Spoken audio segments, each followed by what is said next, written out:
कसम खाई।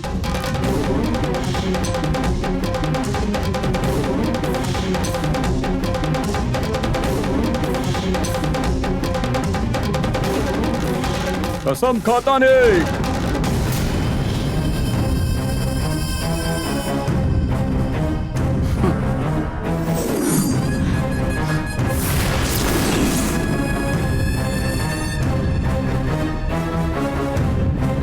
नंदिनी के लेके आवतानी।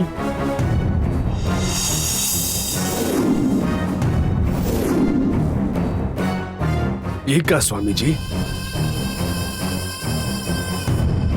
स्वामी जी, एक तरफ नंदिनी के खत्म करे खातिर आप विश्वलिंगम के पूजा करे खातिर ठान ले बानी, और दूसरा तरफ नंदिनी के पकड़े खातिर आप भैरवी के भेजले बानी। कहा होत बा स्वामी जी, समझ नहीं क्या होता मरा के। पूर्णिमा के दिन तो के सब समझ में आ जाए। चक्र के देवे के रहुआ कसम खा लेनी स्वामी जी। हम कसम खैले बानी, ओकरा पीछे वजह बा। हमनी के भी बताई, हमनी के भी तो मालूम चली स्वामी जी। ओकर कोनो जरूरत नहीं के, समय अइला पर तू भी समझ जाइबा।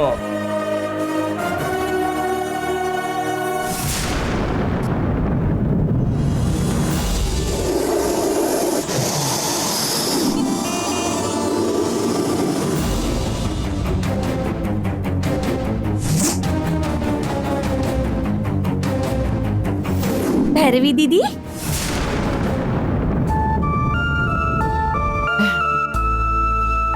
आई ना, अंदर आई। चिल्लम्मा बाड़ी ना? हाँ, माँ अंदर पूजा कर रहल बाड़ी।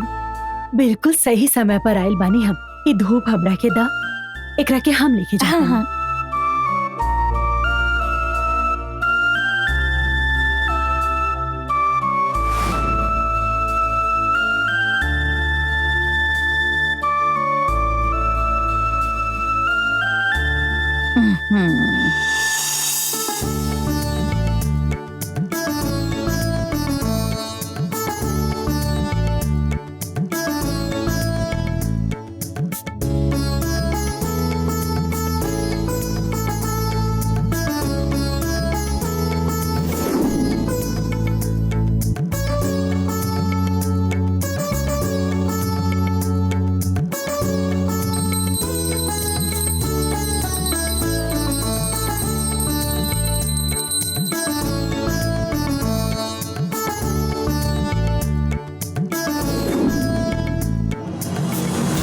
काल चक्र हासिल करे के कोशिश कहाँ तक पहुँचल बा? काल चक्र हमके ढूंढत आयल बा, ऐसा मौका आयल बा।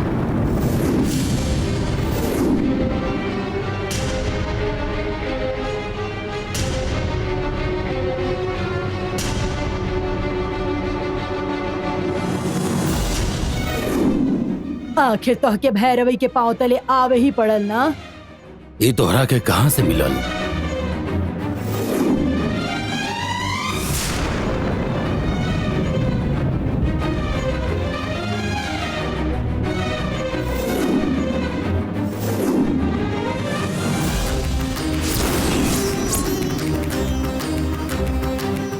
नंदिनी के पकड़ के दिहनी त काल चक्र हमनी के मिली। काल चक्र जैसे चल्लम्मा माता के रूप बा, वैसे ही नंदिनी भी चल्लम्मा माता के ही रूप रहली। पूरा दुनिया और देवी के सेवा करे वाली शिव नागिन पार्वती के बेटी भी आओ नंदिनी। नंदिनी के ओकर हवाले कर देनी तो घोर पाप होगी। एक सिद्ध तपस्विनी हो के भी तू यदि पाप करे वाला बाड़ू तो हम तुम्हार साथ ना देव। कितना भी बड़ पाप काहे न होखे, काल चक्र की शक्ति से मुक्त हो जाई, नंदिनी के पकड़े के ही होई। सत्य के मार्ग पर चलल ही हमेशा फायदेमंद हो खेला भैरवी। सत्य से मुंह मोड़ के मिलल जीत के जीत ना कहल जाला भैरवी। जीते खातिर हम कुछ भी करे खातिर तैयार बानी, ई आपके पता बा।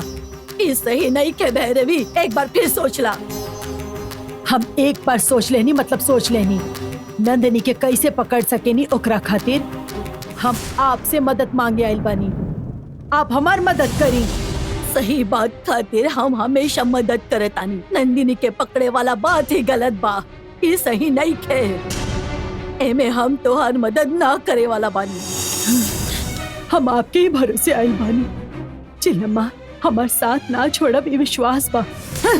नंदिनी के मामला में ई चेल्लम्मा तोहार मदद कब्बो ना करी।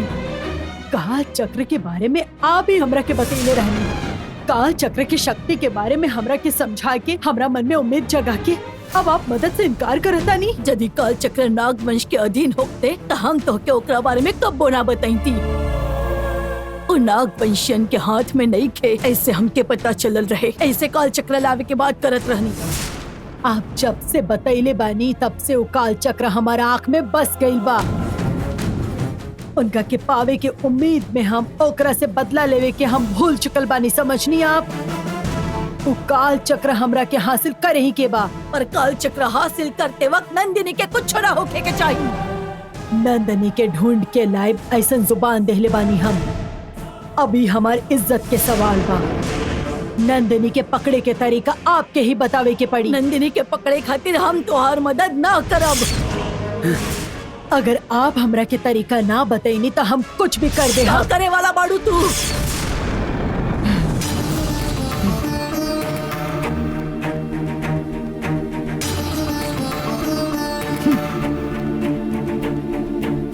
जिए के बाद तक काल चक्र के साथ जिए के बाद ना तो जान दे के मृत्यु लोक में जाए के सोच ले बानी हम।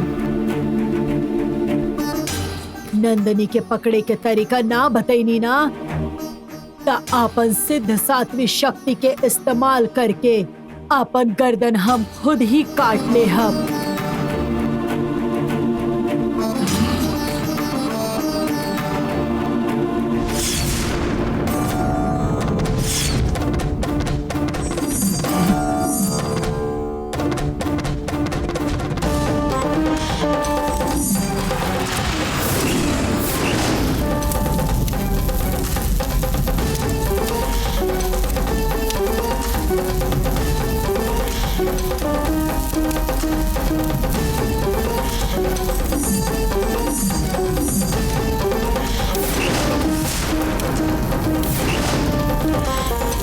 बस करा भैरवी, अपन सिद्ध सात्विक शक्तियन के गलत इस्तेमाल मत करा।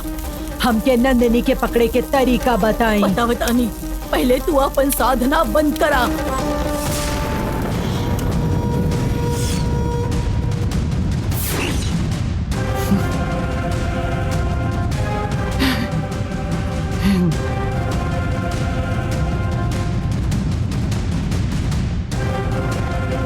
बताई। नंदिनी के पकड़े के तरीका हमके नहीं के पता, बाकी तोहके ओकर तरीका के बता सकेला ई हम जानत बानी। इहो हमरा खातिर काफी बा। के बताई हमरा के। नागवांदी। के हई नागवांदी? सर्वभूतल पर इ नागलोक के रक्षा करे वाला कुल देवी बिया महालसा देवी, और महालसा देवी के ही पुत्र बा नागवांदी। और रहेला नागन कहाँ? के जहाँ वास हो खेला ऐसन एगो गुफा बा, वो खुद भी उहे रहेले। ओकरा से पूछे पर वो हमरा के तरीका बताई है। वो नागवांदी नागलोक के रक्षक बा। नागलोक के विरुद्ध कुछ भी हो खेला तो मदद ना करियो। तब फिर नंदिनी के कैसे पकड़ब तरीका हम? के बताई उ तो हम तोहके बता देले बानी। अब उसे तरीका कैसे पता करे के बा ई तू जाना। ऐसे आगे हमसे कुछ मत पूछिया। इतना काफी बा हमरा खातिर। वो नागवंडी के मदद से ही हम अपन काम पूरा करब। नंदिनी चाहे कहीं भी छुपल होके हम ओकरा के पकड़ के निकालब। चला तानी।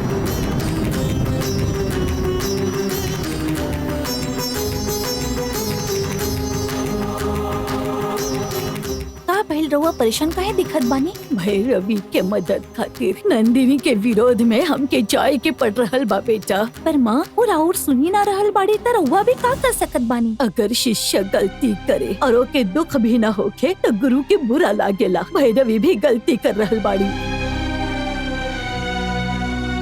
नंदिनी तोहरे खिलाफ हमरा हाथ से पाप भइल बा, उसे तू अपन रक्षा करिया। कुछ भी करके तू खुद के बचावा।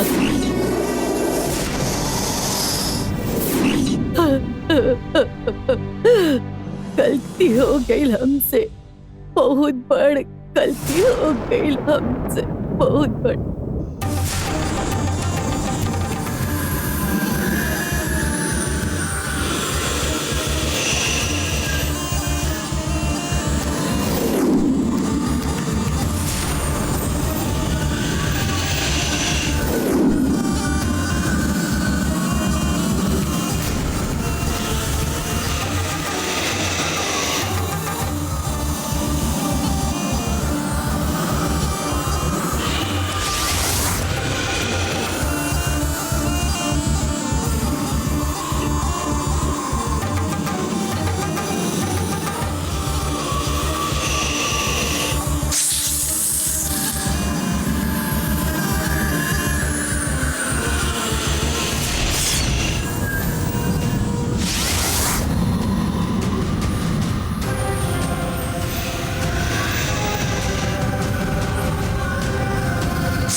के बाड़ू तू?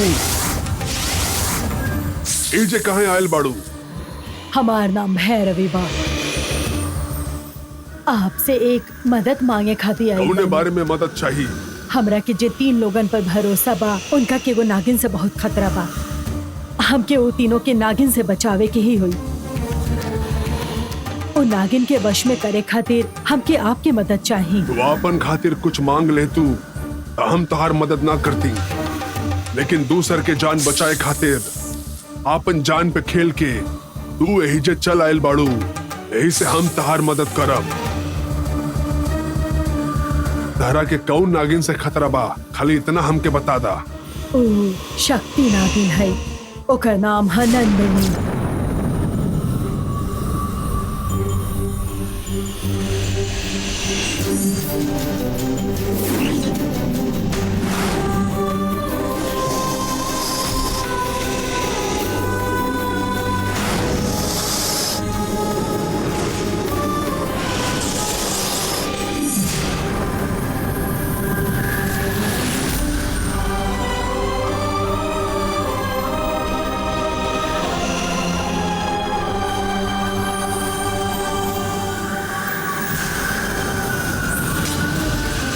तू जेकरा के पाए के कोशिश करत तारू, वो एगो कुंवारी लड़की बिया।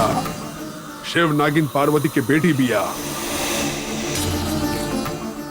जंगल के वन देवी के पूजा करे खातिर एगो नागिन के रूप लेके आयल बिया नंदिनी। नाग लोक के एगो नागिन बिया ऊ। नंदिनी शक्तिशाली बिया, ओकर वजह से जे लोग के जान के खतरा बा। अगर ऊ लोग काल चक्र वापिस ना करी हैं तो ऊ लोग की जान के हमेशा खतरा रही। हम उन लोग के बचा ना पाई। आपसे मदद मांगे आयल बानी हम। एगो सिद्ध तपस्वी बानी हम। आपके हमार मदद करे के होकी। गलत काम खातिर नाग मंडी कब्बो मदद ना करी। निकल जाए जैसे। खाली हाथ हम यहाँ से कभी ना जाए। नंदिनी के पकड़े के तरीका आप हमके ना बताइनी तो हम गुफा से ना जाए। चाहे केहू भी होके, चाहे हम कहे ना होखी, लेकिन यही जे के नाग कब्बो सहन न करी है। यही जे नाग के गुस्सा आ जाए उससे पहले निकल जाए यहाँ से। आपके नाक के जे करे के बा करे दीही। हमके जे चाही हम लेके ही रहब।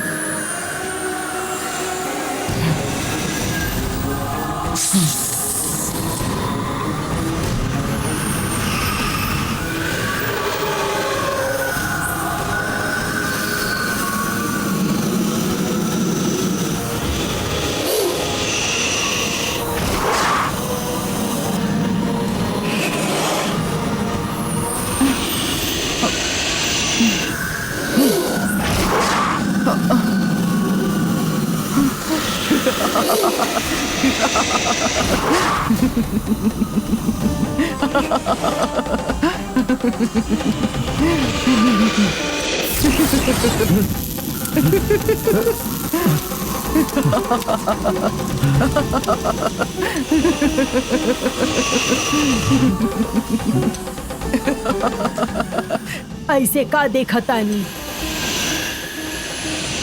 हम एगो सिद्ध तपस्विनी बानी। हमार ई रूप विशेष रूप बा। सांप के जहर से हमके कुछ भी ना होगी।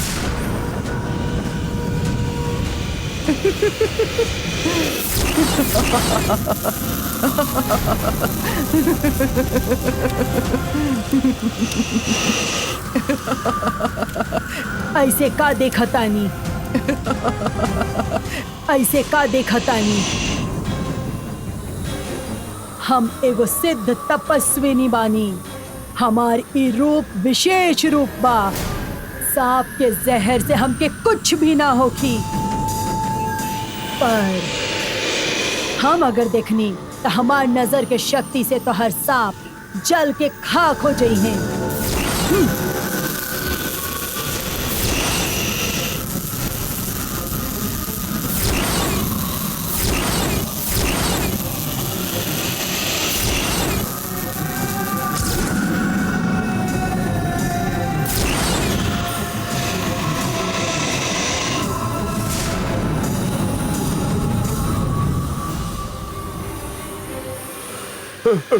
रुक जा, ये लोग हमारे बच्चा बाड़े, मत मारा इनका रखे। तब फिर हमके नंदनी के पकड़े के तरीका बताई, ना तो ई सब सांप के हम खाक कर दे। तू यही जे सारा नाग के खत्म कर दे, वो फिर भी हम नंदिनी के खिलाफ कुछ न करब।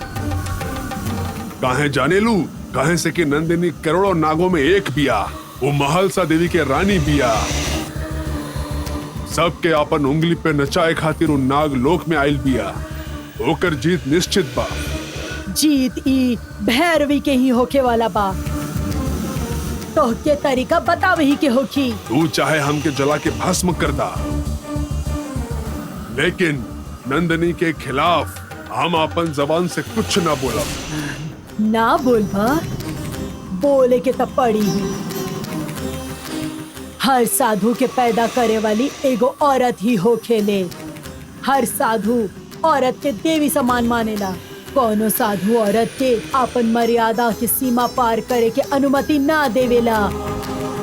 आप तो एगो संत बानी।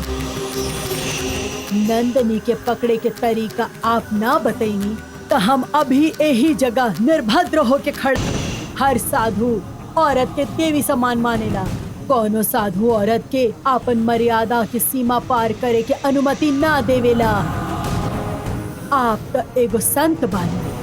नंदिनी के पकड़े के तरीका आप ना बतैनी तो हम अभी यही जगह निर्भद्र होके खड़ा हो जाई।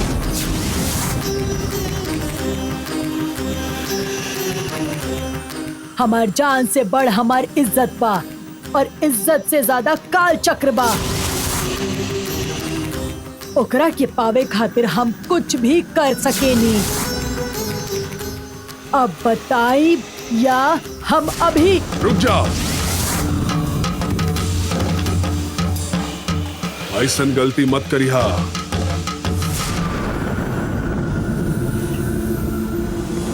ये स्त्री के सम्मान के बात बा, स्त्री के लज्जा के बात बा। स्त्री के पवित्र मानल जाला, ओकरा के अपवित्र मत करा। तब फिर आप नंदिनी के पकड़े के तरीका बताई। बताओ तनी, अगर खुद के बचाए खातिर यह एकमात्र रास्ता बा और स्त्री जाति के इज्जत के भी सवाल बाता, हम के तहार समस्या के निवारण करे के ही होगी।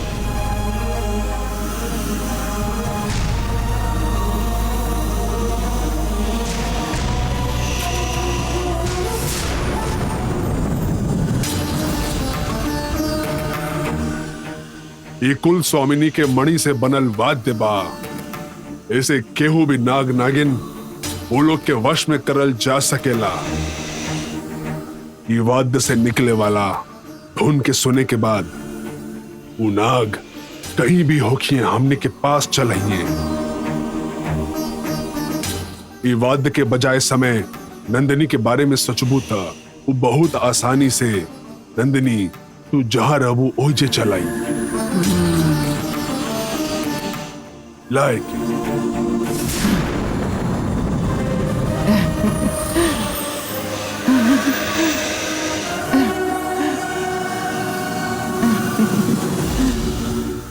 स्त्री होके के फायदा उठा के तू हमार धर्म भ्रष्ट कर देले बाड़ू। धर्म भ्रष्ट होके के बाद हम अब जिंदा ना रहब। हम अभी अपन जीवन के अंत कर दे और ई पाप तहार सर पर जाई, तहार सर पे।